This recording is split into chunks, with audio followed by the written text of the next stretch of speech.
Voilà. Alors, vous avez donc votre règle gabarit, vous avez votre petit livret et vous avez normalement donc décidé de la taille du gobelet que vous voulez utiliser. Donc moi j'ai déjà fait un quilt avec des tout petits gobelets, des 2,5, soit 2 inches finis. 2,5 c'est avant assemblage. J'ai déjà fait le 4 inches et demi fini, c'est-à-dire j'avais coupé à partir des bandes de 5 inches. Là je voudrais cette taille là finie, c'est-à-dire 3,5 fini, donc je vais couper la taille au-dessus, le 4 inches. Donc si vous voulez des gobelets de 3 inches et demi finis, vous allez travailler avec des bandes de 4, puisque une fois assemblé, vous allez supprimer un quart d'inch en haut et en bas de votre gobelet, il vous restera 3 inches et demi. Alors, dans le petit livre, on retrouve dans le premier tableau, si je veux des gobelets de 3 inches et demi finis, je vais devoir couper des bandes de 4 inches et sur une longueur de métrage normale entier, je couperai 12 gobelets par bande. Or moi, je vais travailler avec des fat quarters, des coupons de 45 par 55 cm prédécoupés. Autrement dit, je devrais en théorie couper 6 gobelets par bande. Ensuite, il faut que vous ayez donc déterminé à ce stade le nombre de gobelets qu'il va vous falloir pour votre top. Donc, sachant que si vous faites des 3 inches et demi en largeur, ils vont mesurer 2,75.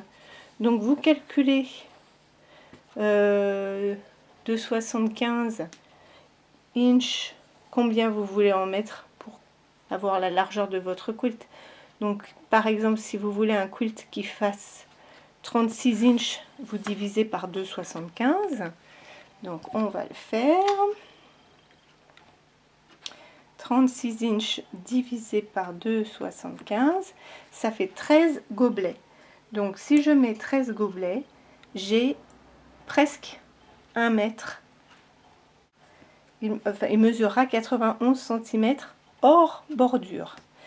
Donc, vous déterminez comme ça, si donc je veux qu'il mesure également 36 inches en hauteur, soit 90 cm, divisé par 3,5.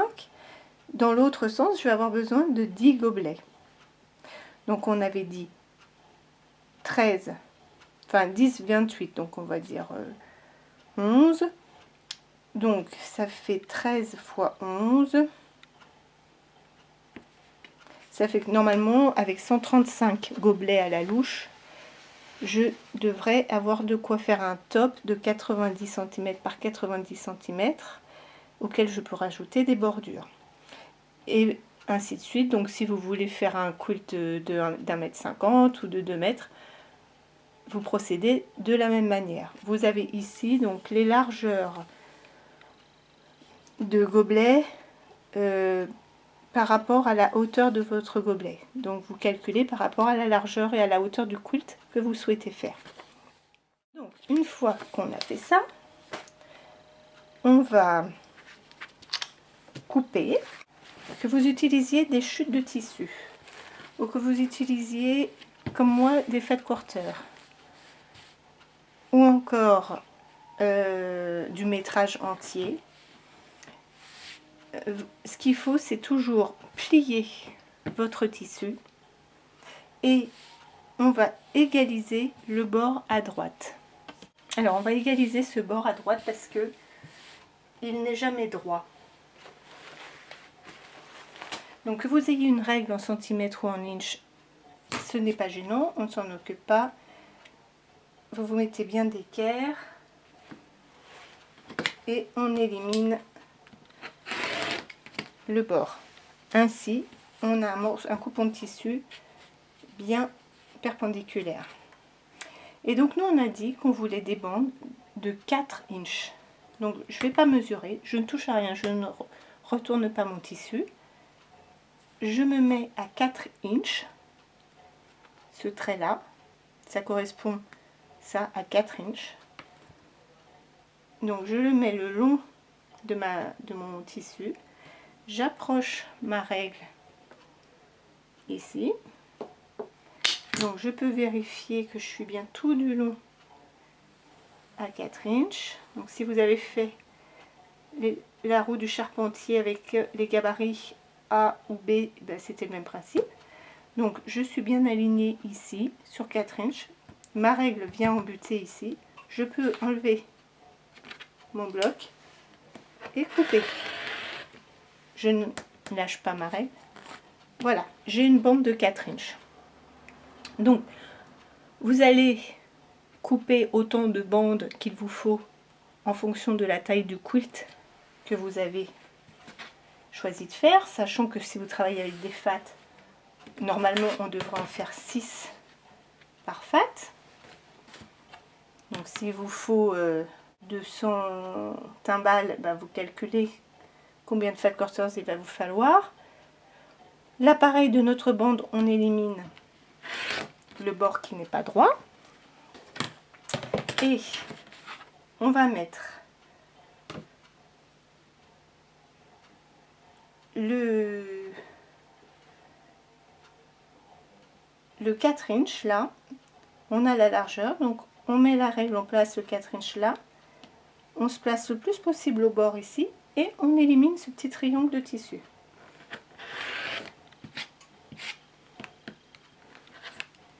Voilà, et j'élimine aussi la petite pointe qui va me faciliter l'assemblage. Je retourne ma bande et là je place donc ma règle, normalement l'écriture vers moi, mais là je la place à l'envers, l'écriture à l'envers. Et pareil, je remets le 4 inches, donc j'aligne en haut de la bande et j'aligne avec la coupe que je viens de faire. Une fois que tout est bien aligné, je tiens bien et je coupe. Je coupe la pointe et je viens donc de couper 2 dés à coudre ou 2 gobelets. Donc je continue. Là, ma coupe est déjà faite. J'ai déjà mon bord en biais. Donc je remets mon gabarit dans le bon sens cette fois, l'écriture vers moi. J'aligne bien en haut, en bas. Et je coupe. Je coupe la pointe. Je replace dessus. Et je coupe la pointe. Voilà. Donc j'ai fait effectivement, enfin j'ai fait 2, 4. Et là je vais pouvoir refaire un gobelet. Donc en fait je fais 5 gobelets par fat quarter.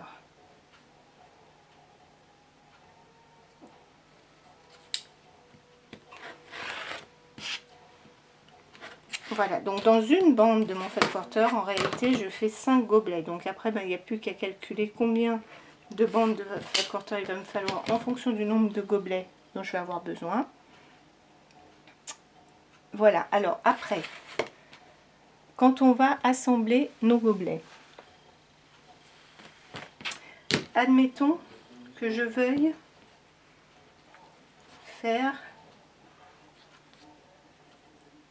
un quilt. Donc on va les disposer en fait en quinconce. Et vous avez vu que là je les ai coupés 2 par 2 en gardant ma bande pliée en 2. L'assemblage, on va y aller tout de suite, mais se fait par paire. Donc on va assembler nos petits gobelets entre eux, 2 par 2 à la chaîne. Donc on va se retrouver avec 2, 4, 6. On va les assembler 2 par 2. Et après on assemblera nos paires entre elles. Sauf que si je fais ça, en fait je me rends compte, alors admettons que je fasse un quilt de 4 gobelets de large, je me rends compte que je ne peux pas les assembler. Mes deux bandes, je ne peux pas les assembler entre elles.